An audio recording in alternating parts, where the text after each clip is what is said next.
여러 가지의 그 신학적인 그 정의도 다시 생각, 구원이란 무엇인가부터 좀 다시 정립해야 된다 하는 생각을 또 갖게 됐고요. 제가 일반적으로 저는 구원이라고 하는 거를 그 사형리의 그 개념을 늘 생각을 하면서 하나님을 떠난 인간에게 예수 그리스도를 만나게 해서 다시 하나님과 회복되어서 그 브리지를 통해서 구원이 된다라고 하는 그 일반적인 교회의 그 교리적인 구원을 늘 생각을 했는데 오늘 그 요한복음 4장의 우물가 여인을 쭉 주님이 그 우물가 여인을 그 구원시켜가는 그 방법을 보면서 아, 구원이라고 하는 것은 꼭 그 우리가 알고 있는 영적인 타락된 것에서 구원해내는 그런 단면적인 면도 있겠지만 그것보다는 오늘 중심에서는 정말 그 여인의 입장을 그대로 이해하시고 예수 그리스도께서 그 여인에게 생수를 주고 생수를 맛본 다음에 정말 놀라운 그 구원의 기쁨을 만족하게 하는 그것도 참 구원의 설명이 되겠구나. 또 그 여인에게는 제자들이 볼 수 없는 그 여인을 그 전도의 각도에서 휘어진 밭으로 볼 수 있는 예수님의 눈이 참 구원의 눈을 그렇게 볼 수 있어야 되는 것이구나. 그것이 곧 진정한 예배의 해석이구나 하는 그런 면으로 목사님이 설명을 해주시는 것을 보면서 아, 이것도 질문이 있어요 하는 질문으로 내놓을 수 있는 그런 본문이 되겠다 하는 생각을 해봤어요. 아멘, 아멘. 왜냐하면 예배라고 하는 것도 우리가 상당히 오해돼서 예배를 해석하고 있고 그렇죠. 우리가 사람을 보는 전도의 대상을 보는 눈 자체도 틀린 눈으로 그 캐데락의 질병을 가진 눈으로 보면서 추수하려고 하는 그런 입장이 아닌가 하는 생각 들고 여러 가지 면에서 정말 질문이 많이 생기는 것 같아요. 바른 해석이 은혜적으로 복음적인 해석이 되지 않고서는 성경을 바로 해석할 수 없는 그런 오점이 많이 있겠구나 하는 걸 다시 깨닫게 해주는 본문이었던 것 같아요. 아, 아멘입니다. 그러니까 교리신학은 다를 담아낼 수가 없거든요. 교리신학은 아주 부분만 담아. 그러니까 저희들이 성경 한 권을 이제 성경신학으로 들어가서 한 권 한 권 안에서 말하는 구원은 굉장히 다채롭잖아요. 구원 자체가. 네. 교리신학은 구원을 너무 단순화시켜서 한쪽 무지개 색깔 중에 한 색깔만 보여주는 거예요. 나머지 6색깔은 다 없애버려요. 그러니까 그러면 그 구원의 풍성함을 다 잃어버린다. 그러니까 우리가 구원의 이 풍성함을 알면은 오히려 사람들이 이 구원을 다 누리고 싶죠. 7색깔을 완전한 이 구원을 누리고 싶잖아요. 그러니까 그래야 이게 전도도 쉽죠. 죽어서 천당 간다는 이야기만 하면은 거기에 들어올 수 있는 사람은 7사람 중에 1명밖에 안 되는 거죠. 근데 7가지 다 이야기해 주면 얼마나 많이 들어오겠습니까? 구원 속으로. 또 그리스도인 개인으로 보더라도 우리 우물가 여인한테 필요한 거는 남편이잖아요. 진짜 자기를 완전히 만족시켜주는 남편. 그게 이 여인에게 구원이 되고 또 이 여인이 수가성에서 자기를 드러낼 수 없는 여인이었는데 이제는 당당하게 자기로서 말하고 자기를 드러내는 그게 구원이잖아요. 그리고 거기 있는 모든 사람들과 화목하고 하나 되는 게 구원이잖아요. 그렇죠? 또 그리스도를 만나고 그리스도를 영접하는 게 구원이잖아요. 또 그가 그리스도의 생명으로 사는 게 구원이잖아요. 그러니까 이 구원이라고 하는 것은 너무나 풍성한 건데 딸랑 예수 믿고 전당 간다 이거 하나만 딱 이야기해주고 나머지를 딱 하나도 모르는 거예요. 하나도 몰라. 그러니까 성경 본문을 가지고 이제 이렇게 우리가 접근하는 것은 굉장히 중요한 작업입니다. 그러니까 교리신학이 놓쳐버린 것들을 이제 본문에서 우리가 막 이렇게 아주 폭넓게 찾아낼 수 있는 거죠. 목사님 말씀처럼. 아멘. 네, 이게 아주 중요한 거예요. 그래야지 우리 삶이 뭐 풍성해지지 않겠습니까? 네. 오늘 히브리서 9장 네, 1절부터 1절부터 처럼입니까? 예.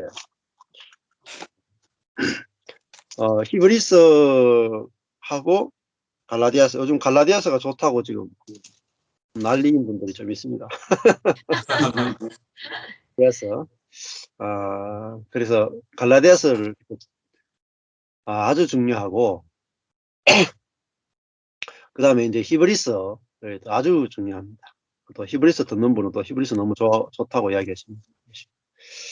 왜냐하면 한 번도 저 갈라디아서를 제대로 들어본 적이 없고, 제대로 복음과 율법을 쫙 갈라져 본 적도 없고, 히브리서 같은 경우는 신약과 구약을 갈라져 본 적이 없거든요.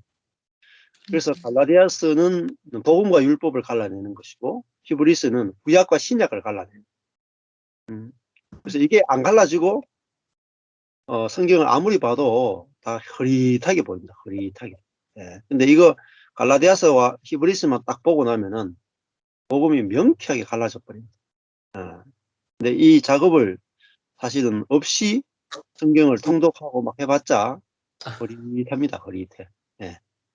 이거 갈라디아서 히브리서만 해보면 막 아주 명륜이 막 찔러 쪼개는 겁니다. 혼과 형과 관절과 골수를 찔러 쪼개는 게 되는 거죠.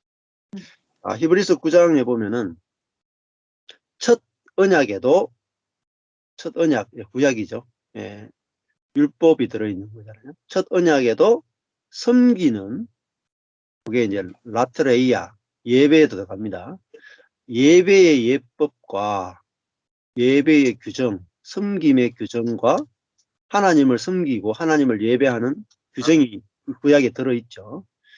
또 세상에 속한 성소가 있더라. 이게 코스미코스, 그러니까 세상에 속하는 게, 그러니까 땅에 성소가 있었죠. 그러니까 이 모세가 만든 성소를 세상에 속한 성소라고 지금 표현하고 있다는 거죠. 그죠? 네. 그러니까 하나님의 성소임에도 불구하고 세상에 속한 성소라고 완전 평가절하해 버리잖아요. 왜? 신약의 성소는 하늘의 성소고 구약의 성소는 땅에 속한 성소. 그만큼 차이가 난다는 거죠. 신구약을 못 갈라내면은 이거 성경 하나도 모르는 겁니다, 사실. 예, 2절에 보면은 예비한 첫 장막이 있고 그 안에 등대와 상과 진설병이 있으니 이는 성소라 일컫고, 그게 첫 장막이잖아요. 구약에 하나님이 보여주시는 모세가 만든 첫 성전, 첫 장막이 있는데 그 안에는 등대, 상, 진설병, 이건 성소에 있는 거죠. 그래서 이것을 성소라고 말하고, 또 둘째 휘장 뒤에 있는 장막을, 이게 첫 장막이 사실은 그 뭐죠? 성소를 첫 장막이라고 부르네요. 예비한 첫 장막, 이게 성소를 첫 장막이라고 부르고, 그다음에 둘째 장막은 휘장 뒤에 있는 지성소를 둘째 장막. 이거를 지성소라 일컫나니 금향로와 사면을 금으로 싼 언약궤가 있고, 이렇게 돼 있죠. 원래 구약에 보면은 이 금향로가 뭐 있다가 없다가 계속 헷갈려요. 예. 근데 이 지성소 안에 금향로가 있다, 이게 되죠. 금향로. 이게 이제 예배잖아요. 이 기도잖아요. 성도들의 기도. 기도가 이제 지성소까지 들어가는 걸 말해요. 근데 이게 간구 기도가 아니라 이 중보 기도죠. 중보 기도. 하나님을 위한 기도가 이 금향로입니다. 금향로와 사면을 금으로 싼 언약궤가 있고, 그러니까 이게 금향로, 금언약궤잖아요. 이게 하나님의 신성과 신성이 이제 표현되는 그 사람을 말하는 겁니다. 그 안에는 뭐가 있느냐? 언약궤 안에는 뭐가 있냐? 만나를 담은 금 항아리와 또 아론의 쌍난 지팡이. 그 만나는 하늘의 양식이잖아요. 하늘의 양식. 그리고 아론의 쌍난 지팡이는 부활을 상징합니다. 부활. 죽은 데서 생명이 나오니까 부활 생명을 말해요. 죽었다가 살아나는 부활을 상징하죠. 그러니까 그 하나님 그 언약궤 안에는 뭐 양식과 부활 그리고 언약의 비석들 이게 뭐죠? 십계명이죠. 언약의 비석들 이 있다. 그 위에 그 언약궤 위에 뭐가 있냐? 속죄소가 있죠. 그래서 뚜껑이 이렇게 속죄소가 있고 그리고 그 위에는 이렇게 그룹들이 날개를 펼치고 있죠. 이것들에 관하여는 이제 낱낱이 말할 수 없다. 이게 이제 구약의 그 성소 이 설명을 해주고 있습니다. 그 다음에 6절에 가면 이 모든 것을 이같이 예비하였으니 제사장들이 항상 첫 장막에 들어가 이게 성소죠. 첫 장막이 성소입니다. 첫 장막이 성소 성소에 들어가 섬기는 예를 행하고 거기서 첫 장막에서 섬기죠. 그렇지만은 오직 둘째 장막 지성소에는 대제사장이 혼자 1년에 1차씩 들어가되 피 없이는 들어갈 수가 없죠. 그러니까 하나님을 만날 때 피 없이는 못 들어간다는 말은 죽음 없이는 못 들어간다는 거죠. 또 다른 표현으로 말하면 이 피는 예수 생명으로 치면은 부활의 생명 없이는 못 들어간다는 겁니다. 그러니까 하나님을 만날 때는 뭐가 필요하냐? 죽음이 필요하다는 거예요. 그러니까 우리의 자아가 죽어야 사실은 지성소에 들어가는 거죠. 근데 우리는 산 자아로 내 자신으로 하나님께 자꾸 나가려고 한다. 나는 죽은 자입니다 하고 들어가야 되는데 나의 선이나 나의 의를 가지고 자꾸 하나님께 나가려고 한다는 거예요. 이 피는 자기와 백성의 허물을 위하여 드리는 것이다. 자, 그러니까 이 허물이 그 죽는 거잖아요. 자기와 백성의 허물을 위하여 제사장과 백성이 번제단에서 죽잖아요. 하나님 앞에 저는 죽은 자입니다. 죽은 자입니다. 이걸 내놓는 게 피죠. 그래야 지성소에 들어가는 거잖아요. 죽은 자입니다. 자, 8절에 성령이 이로써 보이신 것은 성령이 이거를 이제 구약의 성소에 대해서 우리에게 보여주신 것이 첫 장막이 서 있을 동안에 성소에 들어가는 길이 아직 나타나지 아니했다. 지성소에 들어가는 길이 아직 나타나지 않는다. 대제사장들만 1년에 한 차씩 들어가되 피를 가지고 들어갔다는 말입니다. 이 장막이 현재까지의 비유단 말입니다. 구약은 비유다. 자, 이에 의지하여 드리는 예물과 제사가 그 양심 아래 온전케 할 수 없나니 구약의 장막과 제사는 그 제사를 드리는 사람을 완성시킬 수 없단 말입니다. 온전케 할 수 없다. 그러니까 구약의 성소는 뭡니까? 그 율법이잖아요. 율법에 기초한 율법에 나오는 성소잖아요. 그러니까 이 예물, 이 제사 이것으로는 사람을 완성시킬 수 없단 말이에요. 온전케 할 수 없다. 그러면 신약은 뭐죠? 온전케 하는 겁니다. 온전케. 그래서 7장 19절에 가보면은 7장 19절에 율법은 아무것도 온전케 못할지라 이렇게 되죠. 근데 히브리서 7장 25절에 가니까 그러므로 자기를 힘입어 하나님께 나아가는 자들을 뭐죠? 완전히 구원할 수 있다. 이게 신약 시대잖아요. 구약 때는 완전한 구원이 안 돼요. 신약에 와야 완전하게 구원이 됩니다. 자, 7장 28절에 율법은 약점을 가진 사람들을 제사장으로 세웠거니와 율법 후에 하신 맹세의 말씀은 영원히 완전케 되신 아들을 세우셨다. 그러니까 완전한 아들이 중보자가 되고 그렇기 때문에 우리들도 이제 완전케 될 수 있다는 겁니다. 자, 이게 구약의 것들은 그림자고 비유기 때문에 그 양심상으로 우리를 온전케 못하는 겁니다.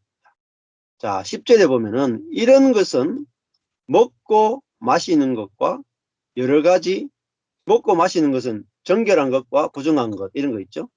또 여러 가지 씻는 것과 함께 부정한 것을 씻는 거잖아요. 육체의 예법만 돼요. 그러니까 이것을 통해서 그냥 우리가 정결 예식만 되는 거죠. 그러니까 우리 겉만 씻는 거죠. 겉만. 그리고 언제까지요? 개혁할 때까지 맡겨둔 것이다. 이 개혁할 때가 새 질서 혹은 디오르도시스거든요. 디오르도시스가 뭐냐면은 정상으로 회복시키는 것. 정상으로 회복시킬 때까지 그냥 놓아둔 거랑. 예. 일부러 율법을 주고 그냥 잠시 필요할 때 주신 것이 율법이라는 겁니다. 그러니까 똑바르게 할 때까지 맡겨둔 것이야. 놓아둔 것이다. 율법은 구약에 있는 율법이나 이 성서는 그 한계가 있습니다. 유통기한이 있어요. 예. 그래서 율법도 유통기한이 있죠. 예수 그리스도의 때까지만 유통기한이 있단 말입니다.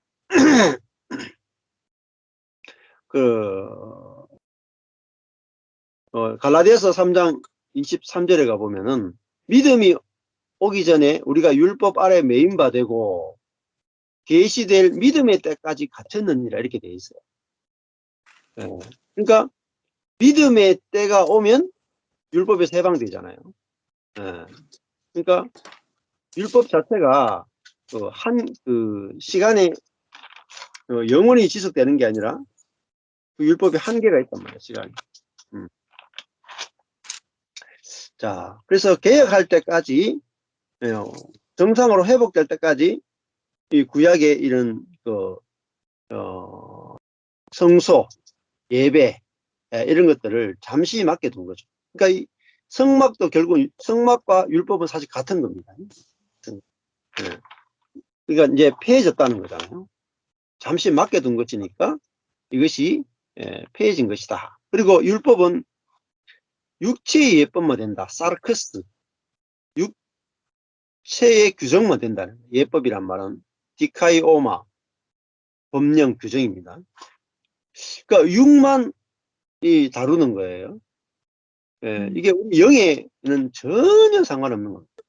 우리가 지금도 마찬가지입니다. 우리가 구약 때 제사 드리고 예배 드리는 거나 제물로 드리고 성전에 들어가서 하나님을 경배하고 이게 전부 우리의 노력이잖아요. 근데 이것이 우리 영과는 아무 상관이 없어요.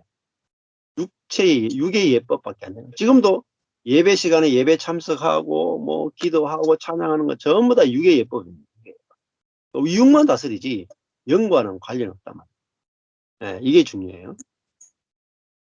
자, 11절에 그리스도께서 장래 좋은 일, 장래 좋은 일에 선한 일에 대사장으로 오사. 이제 아까 전에 개혁할 때까지 정상으로 회복될 때까지 우리가 구약의 성소 안에 잠시 있었단 말입니다. 그러나 이제 하나님이 주시고자 하는 것은 장래 좋은 일이란 말입니다. 그래서 그리스도께서 장래 선한 일에 아까 전에는 비유였잖아요. 근데 실제란 말이에요. 장래 좋은 일은 실제의 대제사장으로 오사 하는 말은 그리스도는 이제 하늘의 지성소에 들어갔다 이 말입니다. 땅의 지성소가 아니라 하늘의 지성소에 들어가심을. 그 말은 뭐겠습니까? 하늘의 지성소란 말은 하나님과 완전하게 연합을 누리는 분이다 말이에요. 대제사장입니다. 그러니까 지성소는 뭐냐면 연합의 장소를 말해요. 연합의 장소. 그러니까 사람 속에 사람의 영 안에 하나님이 들어와서 내주하시는 게 뭐냐? 그게 지성소입니다. 그러면 뭐죠? 대제사장의 역할을 하는 겁니다. 그러니까 하나님과 사람을 화목해 하는 자가 누구냐? 이 대제사장. 우리도 우리 영 안에 그리스도의 생명이 들어와 있는데 이 생명이 우리 자아를 통해서 흘러나오면은 우리가 뭐죠? 대제사장의 역할을 하는 겁니다. 하나님과 사람을 화목해 하고 나와 나 자신을 화목해 하는 그 일을 하는 대제사장이 되는 거죠. 우리가 신약의 대제사장. 이게 실제의 대제사장입니다. 이게 뭐죠? 이게 온전한 거예요. 구약 때는 그냥 우리 밖에 있는 성소, 밖에 있는 지성소에 대제사장이 한 명만 1년에 한 차례 들어가는 거예요. 근데 우리는 우리의 영 안에 하나님이 들어오시면은 우리 영 안에서 1년에 한 차례가 아니라 매일매일, 우리 강사모님 간증하시는 매일매일 지성소를 누린단 말이에요. 매일매일. 언제든지 하나님이 우리 안에, 영 안에 들어오셔가 사시니까 매일매일 그 생명으로 새롭게 되는 거죠. 이게 그러니까 구약과 신약이 어마어마한 차이입니다. 우리 모두 다가 다 대제사장입니다. 다 대제사장입니다. 자, 손으로 짓지 아니한, 그러니까 그리스도는 손으로 짓지 아니한 인간의 노력으로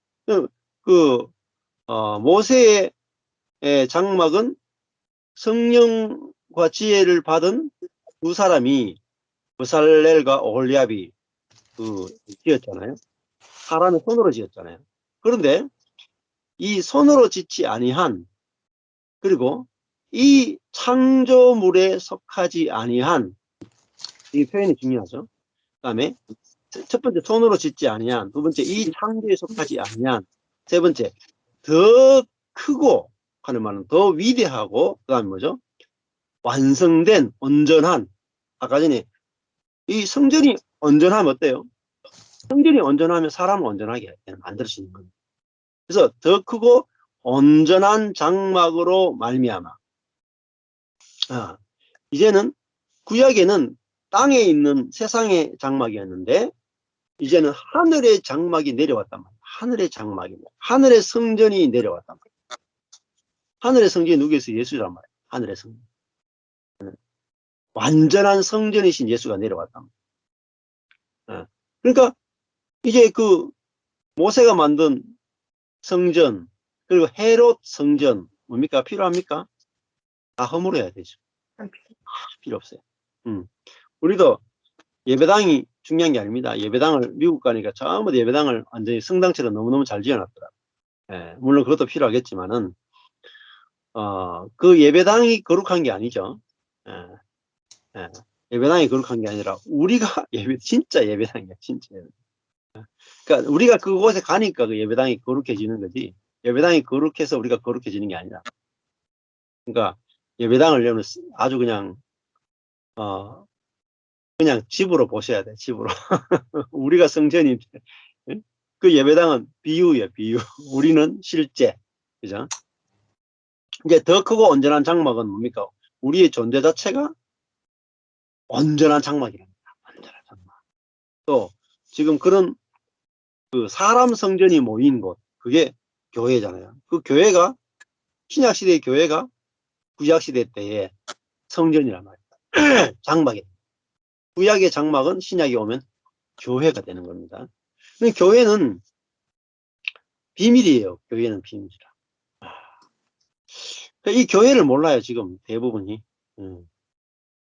교회가 얼마나 놀라운 것인지, 교회의 영광. 이 땅에 존재하는 교회가 그리스도의 몸인 것을 몰라요. 그리스도의 몸. 그리스도는 머리고 교회는 몸이다. 그 몸은 머리의 생명을 받아서 머리를 그대로 표현하는 거죠. 이 땅에 있는 교회는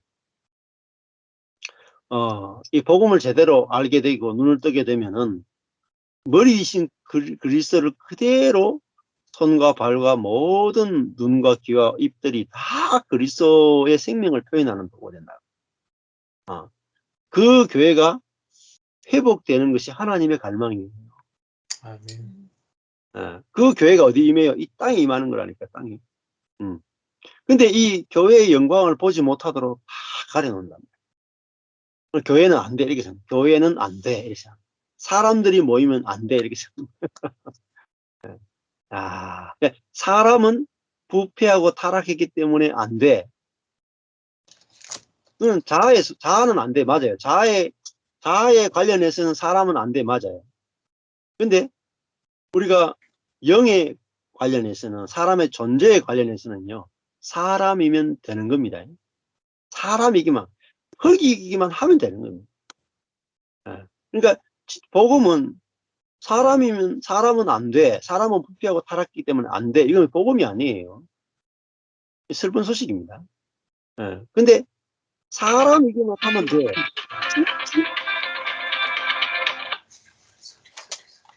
자, 이게 온전한 장막이라 하는 것은, 야, 사람이면은 하나님이 거하실 수 있는 온전한 장막이 된단 말이에요. 사람이 하나님이 거하는 온전한 장막이 된다. 예, 그게 건물 장막보다 사람 장막이 얼마나 더 놀랍겠어요? 예. 그 건물 장막은 하나님을 표현을 못해요. 하나님의 성품을 표현 못하고, 하나님의 생명을 표현 못해요. 왜? 건물이니까. 그런데 사람은요, 사람의 생각과 감정과 의지를 통해서 하나님의 생명과 성품을 완벽하게 표현해요. 그게 완전한 장막이에요. 하나님을 표현하기에 완전하다는 뜻입니다. 아멘. 어. 그러니까 이게 구원이에요. 근데 이같이 큰 구원을 우리가 등하셔야 되겠습니다. 이같이 큰 구원. 이 히브리스의 주제. 이같이 큰 구원. 사람이 하나님을 표현하는 존재가 되는, 이것이 신약의 너무너무 놀라운 구원이고, 하나님을 표현하는 교회가 되는 것. 단체적 표현. 하나님을 표현하는 단체적 표현체. 이게 몸입니다. 몸. 이 교회를 사람들이 갈망하지 못하게 사단이 딱 막고 있습니다. 이 땅에서 안 된다고 생각합니다. 단체적으로 하나님을 표현할 수 없다고 생각해요. 왜? 복음이, 우리가 깨달은 복음이 불충분하기 때문에 아직까지 신약으로 못 넘어온 거예요. 교회를 보지 못하는 것은 아직 구약에 머무르고 있어요. 신약으로 못 넘어왔다. 신약은 교회 시대예요. 사도행전부터 교회 시대랍니다. 어떤 교회냐? 머리 대신 그리스도를 그대로 표현하는 몸된 교회라고. 이거 머리하고 몸은 같잖아요. 머리가 오른쪽으로 가자고 하는데 몸이 왼쪽으로 가겠습니까? 네. 머리가 그대로 움직이는 교회. 그게 신약의 교회랍니다. 그게 더 크고 온전한 장막. 하나님이 거하시기에 완전한 장막이랍니다. 하나님 자신을 드러내기에 완전하단 말이에요. 그러니까 우리가 뭐 완전하다 이런 것도 있겠지만 그보다 더 중요한 것은 하나님 자신이 거하기에 온전하다. 그러니까 하나님은 이렇게 한 거죠. 옛날 구약 때는 초가집에 사셨는데, 예? 신약 시대에 오면은 대저택에 사시는 거죠. 하나님이 집이 업그레이드 됐단 말이에요. 그러니까 구약 때는 하나님이 초가집에 사셨는데 신약 시대에는 사람 안에 사신다. 그 말은 뭐겠어요? 사람이 얼마나, 신약 시대에 오면 사람이 얼마나 소망이 있습니까? 하나님이 거하시는 집이 됐으니까 사람이 하나님을 드러내는 존재가 됐다. 이것이 아까 예수님으로 치면 예수님이 내 양식은 나를 보내신 이의 뜻을 행하고. 그러니까 하나님의 집이니까 하나님의 뜻을 행하고 그의 일을 행하는 것이다. 이게 예수님은 뭐죠? 하나님의 집이란 말이에요. 이게 영광이다. 그러니까 더 크고 온전한 장막이란 말이죠. 하나님의 거하시는 집. 그거죠. 그래서 그 왕이 왕됨을 표현하려면 초가집으로는 왕을 못 표현하잖아요. 그죠? 왕이 왕을 표현하려면 궁전이 필요하잖아요. 궁전. 그렇잖아요. 하나님도 자신을 완전히 표현하고 싶은데 구약의 그 장막 가족은 하나님 자신을 표현하기에는 너무나 작아. 근데 하나님 자신을 완벽하게 표현할 수 있는 존재가 누구냐? 사람입니다. 그래서 하나님의 형상, 모양, 이게 하나님을 표현하기에 딱 맞는 존재랍니다. 그러니까 우리가 하나님의 형상과 모양으로 지었기 때문에 뭘 해요? 생육하고 번성하여 땅에 충만하라, 땅을 정복하라, 땅을 다스려. 하나님의 생명으로 땅을 다스린다. 이게 사람의 영광이에요. 사람. 아멘. 그러니까 우리가 하나님의 생명으로, 사랑으로, 섬김으로, 낮아짐으로, 죽음으로 다스리는 거예요. 예수님은 죽음으로 다스리는 거예요. 죽음으로. 그게 하나님의 통치예요. 하나님이 낮아짐과 죽음으로 통치한다. 이게 하나님 나라의 통치란 말이야. 이게 하나님 나라라. 우리도 낮아짐과 죽음으로 다스리는 그분이 우리 안에 들어와서 우리와 함께 연합되어서 하나님과 함께 땅을 정복하고 다스리는데 어떻게 해요? 낮아짐과 죽음으로 다스리는 거예요. 그게 보좌의 통치예요. 보좌. 어린 양의 보좌. 어린 양의 보좌가 요한계시록이죠. 어린 양의 보좌. 어린 양은 어떻게 다스려요? 죽음과 약함과 낮아짐으로 다스린단 말이에요. 이게 어린 양의 통치란 말이에요. 근데 그 어린 양의 통치여야 모든 사람이 무릎을 꿇고 굴복을 해요. 사자가 다스리면요. 아이고, 내가 힘이 약하니까 잠시만 무릎 꿇자, 잠시만. 내가 힘을 키울 때까지 잠시만 무릎 꿇자, 이렇게. 힘 커지면 바로 반란을 일으켜요. 근데 어린 양의 통치 앞에서는 다 무릎을 꿇어요.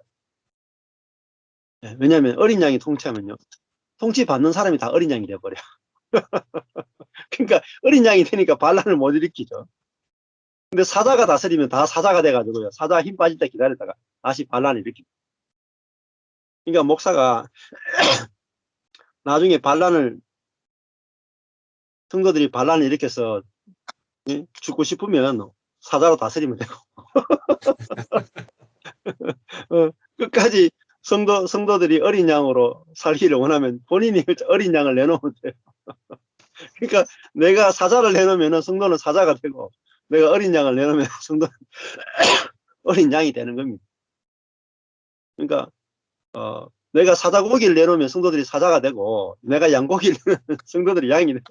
그러니까 내가 먹인 게 됩니다. 먹은 게. 그러니까 내가 심은 대로 거두었으면 제가 보니까 그렇더라고요. 제가 심은 거 다 거뒀더라고요. 제가 할 말이 없더라고요. 주님께서 딱 보여주니까. 내가 12년 동안 사자가 돼가 사자 고기를 먹였으니까 성도가 사자가 돼가 저를 물어뜯더라고요. 요즘은 절대 사자 고기 안 먹입니다. 양고기. 그래야 저도 먹을 게 있죠. 뭐 풀만 뜯어 먹으면 되잖아요. 우리가 서로 안 뜯어 먹고 풀만 뜯어 어디만 먹으면 되냐. 자, 정리해 보면 12절에 더 크고 온전한 장막으로 말미암아. 이게 이제 사람 장막이 된 겁니다. 12절에 염소와 송아지의 피로 아니하고 구약의 이제 제물의 피잖아요. 근데 오직 그리스도의 피로 그리스도의 죽음으로 영원한 속죄를 이루었다. 그렇죠? 영원한 속죄를 통해서 예수님이 하나님과 사람이 어떻게 연합되는지 그거를 보여주셨죠. 그리고 단번에 속죄도 영원한 속죄고 반복적인 속죄가 아니라 한 번에 영원히 지속되는, 그러니까 영원하니 원래 아이오니안인데 오는 세대의 속죄, 이게 막 종말에 완전한 속죄라는 거죠. 영원한 속죄란 말은 완전한 속죄죠. 그러니까 완전한 속죄가 이루어졌다는 게 뭐였어요? 하나님과 완전하게 화목되었다, 완전하게 연합되었다는 것이죠. 그리고 단번에 성소에 들어가셨죠. 왜? 그죠? 염소가 송아지가 죽은 것이 아니라 사람이 죽었기 때문에. 원래 구약의 염소와 송아지는요, 사람의 죽음을 예표해 주는 거잖아요. 그래서 신약에 오면 사람이 죽는 거란 말이에요. 그러다 우리도 나를 대신할 뭐를 드리는 게 아니죠. 내 자신이 그리스도와 함께 십자가에 죽으면 그건요, 단번에 끝나는 겁니다. 예배가 완전히 끝나는 겁니다. 우리가 수많은 예배를 반복될 필요 없이 내가 그리스도와 함께 죽었습니다 하면은요, 단번에 지성소에 들어가는 겁니다. 그래서 그 구약의 모든 제사는 우리 자신이 죽어야 되는 존재임을 보여주는 거죠. 그래서 우리 자신이 자아가 죽어야 되는 존재라고 보여지면 단번에 우리의 제사가 끝나요. 우리도 영원한 속죄를 이루는 겁니다. 내가 죽어버리면 완전한 속죄잖아요. 내가 살아있으면 반복적인 제사를 드려야 되는데 내 자아가 죽어버리면 영원한 속죄고 단번에 지성소에 들어가는 거죠. 근데 그거를 예수님이 우리에게 보여주셨고, 또 우리가 그 예수님의 영원한 속죄와 또 단번에 성소에 들어가는 그 성소에 연합되어서 우리가 함께 그것들을 함께 누리게, 영원한 속죄와 단번에 지성소에 들어가는 걸 누리게 되는 거죠. 자, 그래서 우리는 다시 속죄할 필요도 없고 다시 우리의 노력으로 성소에 들어갈 필요가 없게 된다. 한 번으로 끝났다, 이 말입니다. 여기까지 하시면 될 것 같아요. 12절까지. 질문 없습니까? 됐습니까? 네. 네. 네, 감사합니다. 오늘 이렇게 또 이틀 동안 하니까 좋네요. 좋습니다. 자, 감사합니다. 네. 네, 감사합니다. 기도하고 우리 마치겠습니다. 네, 하나님 아버지 네. 감사합니다. 우리가 구약에 이 땅에 속한 장막이 아니라 이제 우리가 하늘에 속한 장막, 우리 자신이 하나님의 하늘에 계신 하나님의 집이 되는 이 영원한 장막, 완전한 장막이 되게 하신 것을 감사합니다. 그리고 우리 자신이 이제는 그리스도의 그 영원한 속죄, 한 번에 이루어지는 완전한 그 속죄 안에 우리가 함께 참여하여서 그리스도의 죽음 안에 우리가 함께 죽음으로 우리도 끝났기 때문에 영원한 속죄가 되어지고 또 단번에 주님과 연합하는 이 세계에 들어오게 하신 것을 감사합니다. 우리가 할 것은 반복해서 제사를 드리고 회개해야 되는 것이 아니라 주님이 이루신 이 놀라운 구원과 은혜 안에서 우리는 이제 주님이 우리 안에 영 안에 사심을 날마다 감격하고 누리고 이 영 안에 계신 주님이 우리의 온 생각과 감정과 의지를 통치하심으로 우리 안에 있는 이 몸 안에 있는 모든 죄를 이기고 주님의 그 생명이 우리를 통해서 드러나기를 소망합니다. 이것이 하나님의 갈망인데 이 갈망을 따라서 우리 참여하는 모든 분들이 생명 안에서 날마다 새로워지고 주님이 이루신 이 놀라운 일들이 증거되는 통로로 다 사용되게 하여 주옵소서. 예수님 이름으로 기도했습니다. 아멘. 네. 감사합니다. 감사합니다. 네. 아, 은혜 많이 받았습니다. 네. 사장님도 다음에 또 수고하세요. 뵙겠습니다. 네. 예, 네, 감사합니다. 다음에 뵙겠습니다. 다음에 뵙겠습니다. 또. 예. 다음 주에 뵙겠습니다. 하나님의 네. 다음 주에 뵙겠습니다.